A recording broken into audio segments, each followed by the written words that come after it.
passive consent versus active consent. If you ignore the cookie banner, for example, did you give consent to collect that information? Things like that. Oh, I didn't even think about something like that.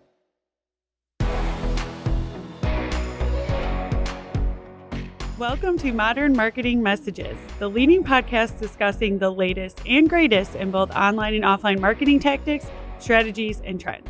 I'm your host, Taylor Karg, marketing content writer at AmericanEagle.com. In this episode, we're diving into one of the most critical topics the digital world is dealing with today, data privacy. Privacy has become a hot-button issue for businesses and consumers alike, especially as regulations tighten and users grow more conscious of how their data is handled. We are joined by Greg Black, AmericanEagle.com technical manager, who is going to help us explore more about data privacy. Welcome, Greg. Thank you so much for joining the show today. It's good to be here this morning. I'm excited to learn, more about you and data privacy and all that good stuff. So can you just start by explaining a little bit about your role at AmericanEagle.com and your experience with data privacy? Well, I've been with AmericanEagle.com for coming up on 18 years now. Wow. And I've been through all sorts of different sections of the company, from account management, project management, technical details, programming. So I think I've seen a little bit of all the aspects of American Eagle. Latest thing now is, as privacy becomes a more important topic, delving into the details of that and seeing how American Eagle can support our clients on our privacy efforts. How did you get started with AmericanEagle.com 18 years ago? I was working for AT&T Wireless, in the cellular telephone industry, and had an opportunity to get bought out and change career direction. So I was looking at this new thing called the web and internet and decided to jump into that and became a developer. And through contacts at the school, got a job here at American Eagle when we were back in the Park Ridge Bank building. Yeah, so a long time ago. Mm-hmm. Well, it's good that you're a guest then, because I feel like you've seen and experienced a lot of changes and just new updates and things that have happened in not only web development, but also just data privacy in the web altogether in those 18 years. Yeah, I've seen a lot of things. Yeah. So let's just jump right into data privacy. Why do you think it's such a hot topic right now? A lot of things are happening in the industry right now. For example, the technology is changing. AI is gaining ascendancy. Automation, virtual reality. A lot of things are happening in the industry on the technical front. The other thing is that you're frequently reading in the news about data breaches, about the information that's getting hacked, that's getting leaked, and it's becoming more and more of a commonplace thing that you read about. I think the last thing that's happening is that the states have taken notice. So states now are rolling out their individual privacy legislation more and more. Yeah, I feel like with the more common data breaches, it's every other month I see online that some app or, some big company, like the phone companies, had a giant data breach and you may be eligible for money or something. Right. Millions of records are being released or are being hijacked and held for ransom. So, there's a lot of things out there. A lot of people are becoming more aware of the data that they have and what they should do with it. And then on the other side, customers are being more concerned about the data they give. Yeah, very true. Does this, more frequent occurrences, does that make you nervous as somebody who knows more about data privacy? Or do you see it as there's a lot of opportunities that we need to embrace? Well, there's both. I don't say that you want to be nervous and scared and stop doing what you're doing, but yeah, when you become aware of all the things that are going on with privacy, you start to notice them all around you. So there is definitely opportunity. There is ways to mitigate these risks, to handle them better. And I like to be on the forefront of that. Yeah, absolutely. Why do you think businesses, should prioritize privacy, and how does that relate to, us as users and consumers? How does that relate to our trust? Apart from the legal issues, because now businesses are more and more being legally required to protect privacy. You have the opportunity to connect with your clients and to show them that you take their information seriously. So when you see that privacy banner, a lot of people will just click accept, accept, accept. But there are a growing number of people out there that are saying, okay, this one doesn't accept, this one does accept. I'm going to go through this website instead. This tells you that this tells the customer that you have some measures in place on what you're collecting, how you're collecting it. You have disclosures. So it's a method of building trust with the individual. Yeah, and just thinking about my own habits, I think, in the beginning, or at least years ago, I would just click accept on everything. And now with all this stuff, I've become more weary of everything. And I'm like, okay, I don't need to on every single website hit accept. And so I'm just, I think, a lot more conscious of all of that. And they're making it easier to know what's going on as far as what's being collected and being able to opt in, opt out. So I think the technology of consent is changing too. Yeah, absolutely. What do you think, this is just a random side question, but what do you think they like use the data for? I'm sure like advertising purposes, I don't know, can they like sell it on the black market? I don't really know. So a lot of times the data is broken up into three major categories. Of course, you can break it up into more if you want to, but the major categories are functional information, things that, so if you're going to purchase, you need to provide your address to say where you're going to ship it to. Yeah. Also, sometimes they want to keep track of the items that you've looked at so you can keep this most recently viewed listing going, things like that. So there's the essential trackers and cookies that are going on. In addition to that, there's the analytics functionality. Analytics is usually anonymous, but it gives the website provider an overall picture of where are the pain points in the website, things like that, helps them improve the performance of the website. The third category usually is that marketing category. The marketing category are things like personal preferences, personalization. It could be something as advertising that the information is used on other websites to advertise. So you have that marketing bit of information out there. Yeah. And especially, on our marketing team, we know like analytics is extremely important for us and how to better serve, our customers and their pain points and stuff. So yeah, there's definitely good and bad reasons for collecting data. Let's talk about the regulatory landscape. What is the current state of privacy regulation in the United States? And how does that compare to international standards like the GDPR or any of those?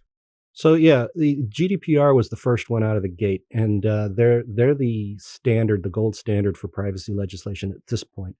The California CPRA, for example, when they came out, they had their own flair, but it's also a very good standard. So between those two, the California standard and the European standard, a lot of the states now are starting to develop their own version, their own take on the privacy legislation, but they're all based on those two big standards out there.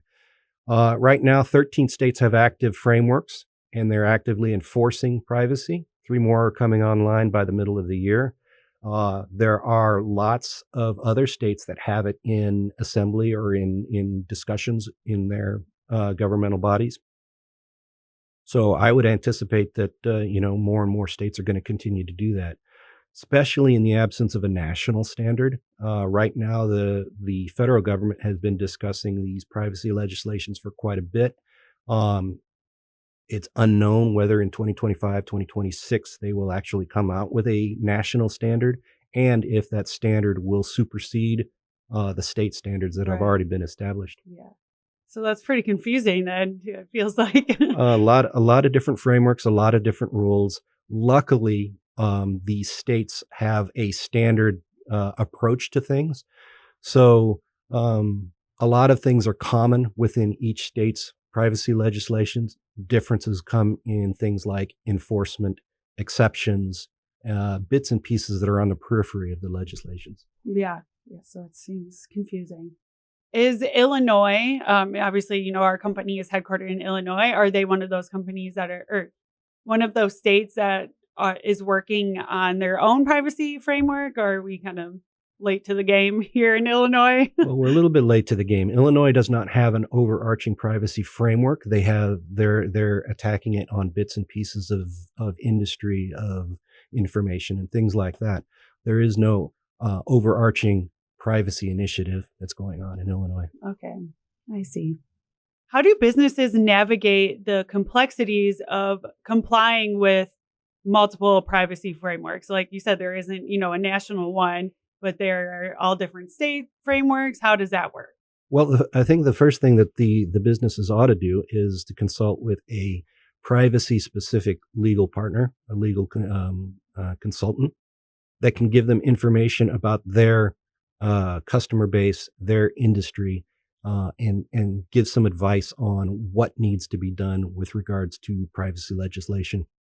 The other thing that they should do is consider implementation of a consent management tool. Okay. A lot of times the consent management tool will take the difficulty out of knowing who and when and how to implement consent and other privacy legislation pieces like rights and security. And that goes on their website, or is it like integrated with their website, the tool? The tool is integrated with the website. Some work has to be done. There's what you see is what the typical cookie banner that you see. Mm-hmm. The cookie banner is part of it. That's the part that collects the consent. Okay. It also is part of the disclosure. It should work hand in hand with the privacy policy in describing the information that the website collects, how it's used, how it's disposed, how it's secured. All of that should be covered. And then with information, then the user can choose to consent to either turning off, let's say, marketing trackers, Right. Mm-hmm. or leaving them on, or taking a look at what marketing trackers are specifically in use, things like that. Yeah, I see. So when it comes to data privacy, the acronym PII is thrown around a lot. Can you explain what PII is and how it's defined across different privacy regulations? Sure. PII is personally identifiable information. And what does that include? And there is no single legal definition of what makes up PII. There are levels of understanding of what PII is. For example, it's any bit of information that can lead to the identification of an individual. Okay. Or any information that can be linked to a piece of information that can lead to the identification of an individual. It's not a legal definition. That's more of a technical definition. There is no exhaustive list of here are the characteristics of PII. But privacy legislation is centered around protecting this PII and this body of information. How does PII differ from like sensitive data, and what do people consider sensitive data? Because I feel like, someone who doesn't really know that much about it, I would kind of think that they're one and the same, but it doesn't seem that way. Sensitive data is actually in the individual privacy frameworks for each state is specifically defined. Okay. So this is information that requires an additional level of handling and security and caution. This is information such as ethnic information, citizenship information, religious information, health information, things like that. Okay. That require this additional step of protection. It's not just PII, but it's the context of the PA. Okay. It gives context to the personally identifiable information. Why do you think that there isn't like a solidified definition of PII? Is that because it would be kind of too hard to grasp everything that may be included as PII? Probably, this is only my guess, that to identify PII, there's so many different ways people call different elements, and there's so many different elements that are out there. Yeah. That they wanted to leave it up to the interpreting body, the individual, the company, to determine what in their industry is considered information that can lead to an identification of an individual. Right. Okay, that makes sense. So why is protecting, PII so critical, and what risks do businesses face if they don't protect that? Well, once again, it depends on the state that you're working with, the state where the individual resides, on how that information is protected and how it's enforced, and what the repercussions are if you don't enforce it. So there's different levels of there's going to be. You should ask the question: do I need to collect the information? If you do need to collect the information, then it's how do I store the information? How long do I keep it? How do I dispose of it? So all of those questions should be part of that discussion when we're talking about the personal information that you need for a business. Wow, there's a lot of considerations and a lot of frameworks, I think. It definitely, I know that it's a very, one for me, confusing, but two, just like there's a lot involved in all of this. And then when you actually talk to someone who knows a lot about it, you're like, well, there's way more involved in it than I It's even a lot of realized. moving pieces. Yeah. Okay, so let's talk about privacy strategies. One that is frequently mentioned is privacy by design. Can you talk about what that is and why it's considered a best practice for businesses? Privacy by design is a framework of 7 principles that any business it doesn't require for website in general or for it can be used by any business, and it includes 7 principles that, for example, that be proactive, not reactive. So you should be considering privacy actively when you're talking about a marketing plan, a promotion, even information that you collect as a business with your employees and things like that. Privacy should be up there in the front. There's other pieces of that principle. For example, um, end-to-end privacy is another principle in there, that you should be considering the privacy of the information from collection all the way through disposal. It should not be. A lot of times we think of a promotion, we're going to go collect information, but no one talks about, okay, what do you do with the information after you've awarded or you finished the promotional period? Yeah. Do you need that information? Can you dispose of it? The bottom line is the less information that you retain, the less information that is available to those out there who are trying to mine for it and dig for it and hack Yeah. for it. Would you, in your opinion, do you think privacy by design is something that's frequently considered in websites and other businesses in your experience? Or is it something that, it's probably more beneficial if people would embrace that? I think it's an emerging thing right now. So privacy by design, as stated, is kind of a new concept, and it's going to take a little while for organizations to start to incorporate that into their everyday philosophies. When we get a ticket, for example, from a customer asking for a certain feature, we're also a partner in this privacy by design adventure, and we should be asking questions of the customer about, okay, do you need to collect all of this information? How would you like us to store it? When would you like us to get rid of it for you? So there should be some questions on both sides. Then we're going to talk a little bit about when you talk privacy by design, there should be a legal aspect. I look at it as sort of there's a marketing aspect that says this is what we want to do. Then there's the legal aspect that says this is what we can do. Then there's the technical aspect that says this is what we technologically can implement. And then there's the management aspect, which takes all those pieces together and says, okay, this is what we're going to do. Okay. And all of those work together using this privacy by design framework philosophy to come up with a plan of how to handle that information. And it puts privacy up front along with the other concerns of the business. Yeah, I see what you're saying. So do you think that it's possible to prioritize privacy without, say like on a website project where AmericanEagle.com, we work on websites. Is it possible to prioritize privacy without, sacrificing any functionality of the site or user experience or anything like that? Absolutely. Absolutely. None of this says that you cannot collect information.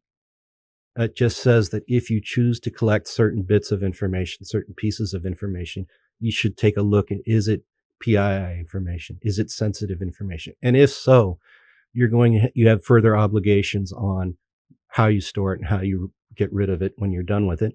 You also have responsibilities on disclosure, explaining via the privacy policy or some other document about what you're going to do with this data and how you're going to remove it when you're finished with it. When you're having these discussions with clients, on specific projects, do they, kind of easily understand what you're trying to do and how you're trying to explain how all of these pieces of privacy work? Or is it sometimes hard for them to grasp? It's a good question. So on the calls that I've been on with clients, it's run the gamut. Some of them aren't aware of their obligations and the need for implementing, let's say, a consent management Yeah. platform. Some of them think that consent management platform, once implemented, is something that they can set aside and not worry about anymore. But then there's other aspects of privacy, such as the rights, privacy, data rights, and there's also the aspect that as your site develops, I mean, a site is not a static thing. So as you add information to it, as you add trackers or third-party tools, that you need to keep up with Yeah. that disclosure and that consent management Yeah. as well. So the basic areas of privacy are consent management, user rights, and security measures. Let's talk about those. In consent management, what role do cookie banners and privacy policies play in gaining user consent? All right. Well, the privacy policy has information is the vehicle usually used for disclosure. It tells the person that's coming to the website what information is collected. It tells how it's used, how it's processed, where it's sent, for example, disclosed to third parties, whether it's being sold or not, and how it's being disposed of. The consent management is then the vehicle for applying that informed consent about what is being collected. It gives the user the ability to say, I don't want marketing information collected. And I see that there are certain pieces of information that if I'm going to use this website, I have to accept. Then there's other pieces that they can have the option. I'm not sure if you would know the answer to this question, but is there like a rule, law, regulation, whatever, on the amount of time that someone can be on a website before the cookie banner pops up? Because a lot of times I feel like it's pretty right away, when you click onto a new website. Or is there any regulation behind that? Or is that just kind of best practice is to do it pretty soon after the person finds their way to the site? It's best practice to do it as soon as possible because a lot of times you have to be careful that you don't trigger a tracker, that you don't trigger something that hasn't been given active consent yet. Right. Yeah. Active consent is becoming another byword that passive consent versus active consent. If you ignore the cookie banner, for example, did you give consent to collect that information? Things like that. Oh, So I didn't even think about something like that. that's a nuance that's currently being going through the law circles Huh. right now. Okay. Um, so it's best to collect that consent as soon as possible so that you can then create the environment that the user has selected. Gotcha. So moving on to user rights, what are the key rights that users have when it comes to their data? So we talked about consent, and usually, like I said, that's the cookie banner. But then there's the other part of the privacy frameworks that it's out there that says that the users have a right to their data. What that means in a lot of cases, of course, it's different state by state on what specific rights there are, but the common ones are going to be right to access. The customer has the right to say, where do you have my data and what do Okay. you have on me? Huh. The customers will have the right to edit the data. For example, if they move to a different location, they have the right to go in and edit the data. They have the right to be forgotten. That's something that's becoming more and more common, or the right to deletion, in other words, that they can say, I want you to remove all my data from your systems. And it's important to remember that when they ask for the right of deletion, it's not just the website that needs to be cleared out, but it's actually every place that the information from the website then was disclosed, whether that be Okay. an order management system or a customer relation management systems or an email system out there. So when they ask to be deleted, it requires you to delete them everywhere that you've sent the data. Oh, I didn't know that was included. In That's And there's in addition to that, it's required that the the business keep track of those requests. Who's requested a rights request, and what was done about it, and then did you inform the customer? In some cases, it might be that the information is required for business purposes, and it's perfectly all right then for the business to say, "I'm sorry, we cannot delete your information." Then it gives the user the ability to escalate that to the state to see if the state will then require the business to delete the information or not. So myself, as an individual, I can go to a company who has say they're just like sending me all these emails or something that I didn't sign up for. Can I say like I want to be? I guess it's more than an unsubscribe, but I'm trying to think of like a situation where can I just reach out to a business that I know has my information and ask them to take it or delete it out of their thing is what you're You saying. can, yeah. In many cases, you'll look in the privacy policy and you'll see the information about if you wish your information to be deleted. There is either automated methods to do that, forms that can be filled out that can say, delete my information. There can be contact information. So send us a contact us information with the right to delete in the subject line, Yeah. things like that. So it depends on how the company has it set up, how many requests they get, whether they want to handle it manually via email or whether they want a more automated process that can be actually, these consent management tools frequently will have rights management aspects in them. So you can also manage that. Yeah, I see. So under user rights too, what are some challenges businesses face in keeping up with user rights requests? I would say that because of the number of states out there, knowing where the users come from and how to treat them, whether they have rights to do they have the right to consent, or is it a state that does not permit the right to consent for tracking? So where the user is coming from, what laws should be applied to them, how should their consent banner experience be handled, what rights do they have? All of this information it poses challenges to the business to keep track of. Luckily, these consent management tools that are out there are more and more covering all of the details and allowing a more organized way of keeping track of that, automated way of keeping track of that. Yeah, I was going to say when you mentioned automation earlier, and that I'm like, that's probably an easier way to get some things done than manual, at least. Yeah, automation requires, though, that the business know where their data is. Yeah. And frequently that's a discussion that we have with a lot of the clients too, is they don't know where their information is. So when you talk about PII, if you were to have to delete someone from your system and you ask, where should I go to delete? A lot of times you get the blank stare. So the data mapping is a crucial part of that, to know where your information is so that you can then either manually or automatically have it removed. Yeah. Like you said many times on this episode already, a lot of moving pieces to every aspect of this. Right. That's our theme for today. So moving on to security measures, what are some of the most effective ways to secure user data? Well, you want to partner with a company that takes data security seriously, and it incorporates that into their culture. I know that here at American Eagle, we use the OWASP Top 10 as a guiding principle list of things that we incorporate in our programming practices. Is that just a framework? Where do OWASP? OWASP, it's evolving. They review that list of threats periodically, and they will update the OWASP Top 10 so that different things will appear on there.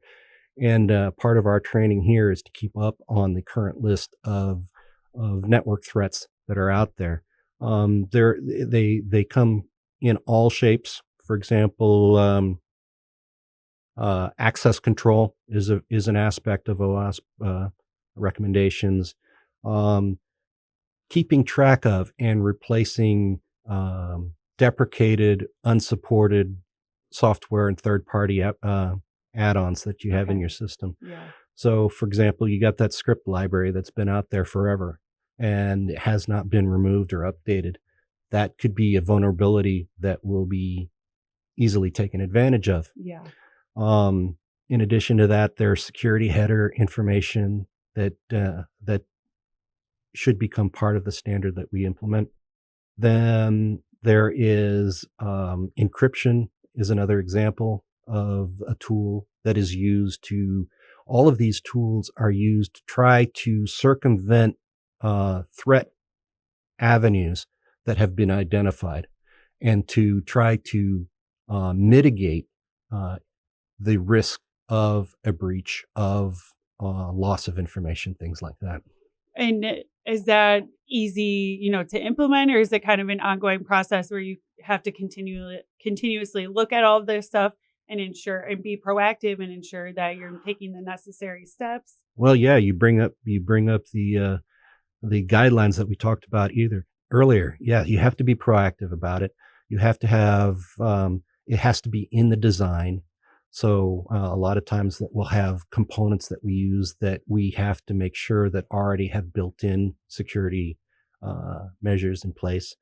We have code review processes where the manager will take a look at what code's been done and make sure that it's following these OWASP principles. So Yeah. it's a constant and it's constant vigilance. It's constant attention to it. Yeah, that makes sense. So let's talk a little bit about governance. Why is having a governance model essential for managing privacy compliance?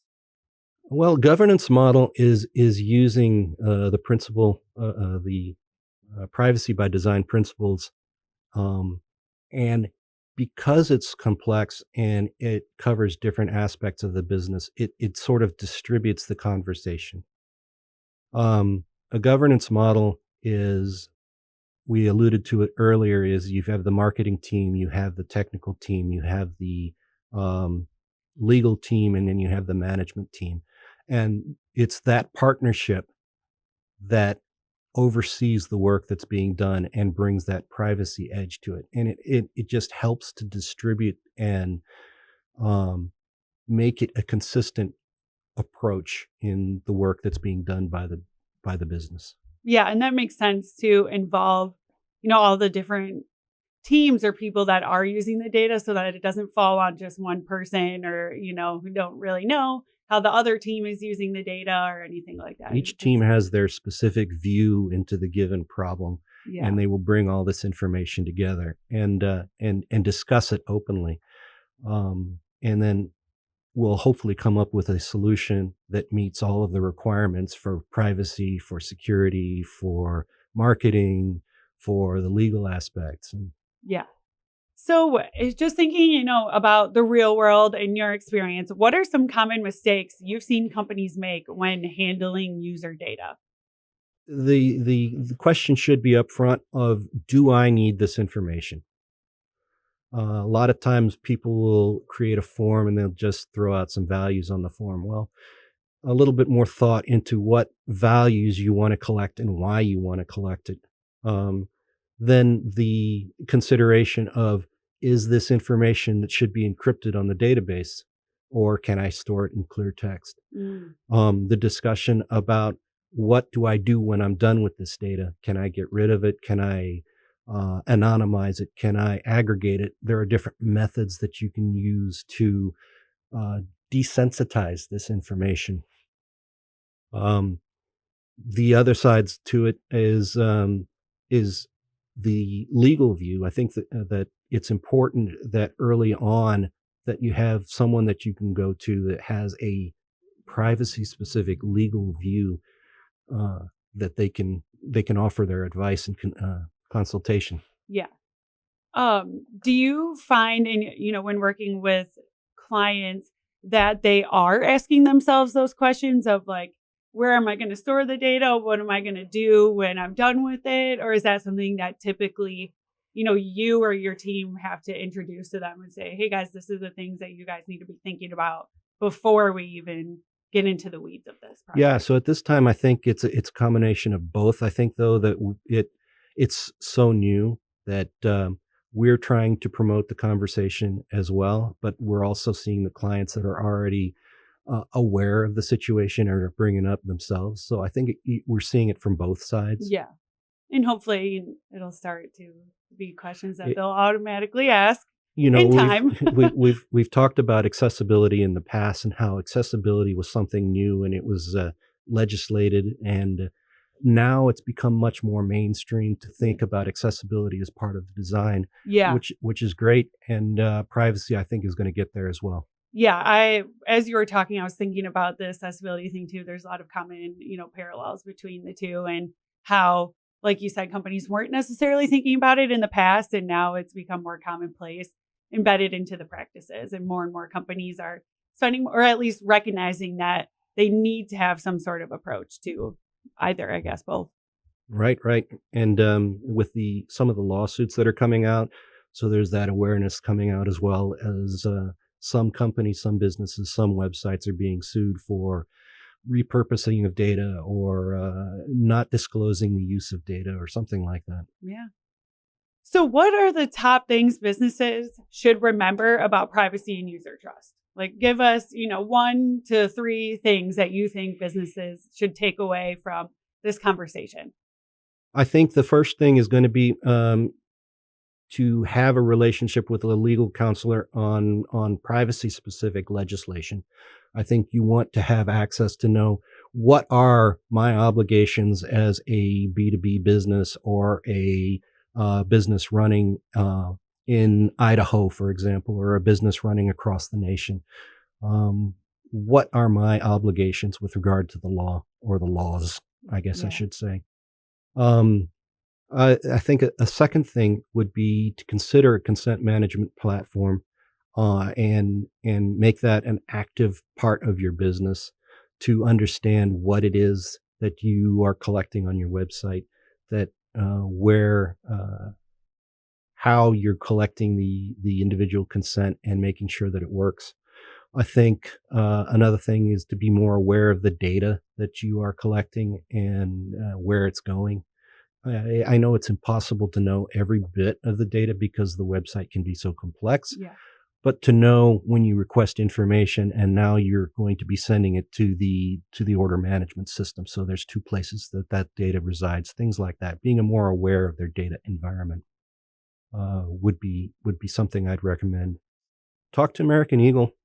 Absolutely. Yeah. I was just going to ask what AmericanEagle.com can do to help businesses with privacy compliance and data security. So, although we're not set up to provide legal advice and decisions, we are definitely available to discuss options to set up a good match with a consent management platform, to implement consent management platforms, to look for where the data is and make recommendations on encryption, on deletion, on anonymization, things like that. We definitely are in a good position as a technological partner for that.